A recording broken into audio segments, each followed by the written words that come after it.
Mogens. Hej. Dags. Jeg hedder Jeanette. Jeg er social- og sundhedsassistent. Ja.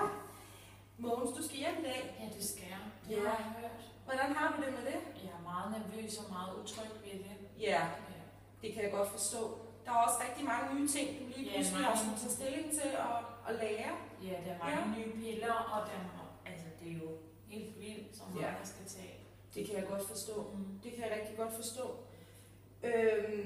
Men Mogens, du skal vide, at du er altid velkommen til at ringe herind. Ja. Hvis du har nogle spørgsmål eller noget, det mindste, så skal du bare ringe herind, så er vi klar til at kunne hjælpe dig. Jeg har allerede en nu. Ja, må jeg høre? Den der. Ja, den der fra min. Ja. Ja. Jeg ved, lægen har sådan gennemgået det med dig, det her, ikke? Jo. Ja. Det har jeg. Det er for at nedsætte risikoen for blodpropper, som sagt. Ja. Ja. Og det skal ved injektion skal det indtages.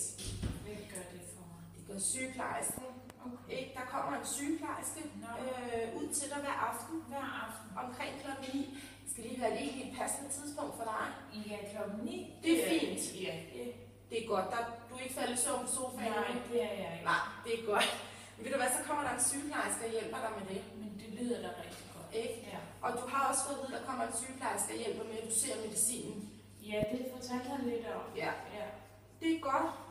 Jamen ved du hvad, Mogens, hvis du ikke har flere spørgsmål, så vil jeg sige pænt farvel og tak for denne gang. Jeg har lidt med den der stomi der. Ja.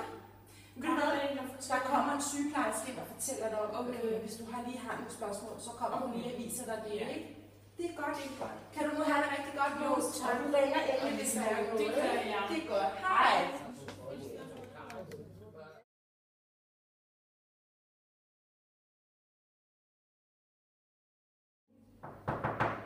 Hej Mogens. Hej. Jeg hedder Melina, og jeg er sygeplejerske. Hej Melina. Der har været nogen, som har fortalt dig om stomi. Ja. Det er jo bare lige hurtigt sikre mig, om du har fået alt fortalt om. Melina, jeg har faktisk et spørgsmål, inden jeg smutter. Det er, hvad jeg må vaske den der stomi med, når jeg har taget det af. Ja, det må du vaske med vand og gase. Ja. Du må ikke bruge toiletpapir. Og jeg må ikke bruge sæbe.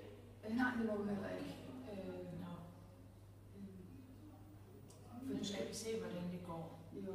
Er du nervøs over den? Ja, rigtig meget. Er der noget, du er bange for? Nej, der kommer jo en sygeplejerske klokken 9 hver aften og hjælper mig med det. Så. Det er jeg glad for. Er der nogle andre spørgsmål, du har til mig omkring stomien? Nej, det er der ikke rigtigt. Jeg har fået det gennemgået tidligere i dag. Det er jeg glad for. Ja. Og min kone er der jo også for at hjælpe mig. Ja, det er jeg glad for at høre. Det er bare det. Jeg er bare sikre mig, og så håber jeg, at du kommer godt hjem. Jo, tak for den her gang. Jo, tak og i lige måde. Tak for hjælpen. Velbekomme. Ha' det godt. Jo.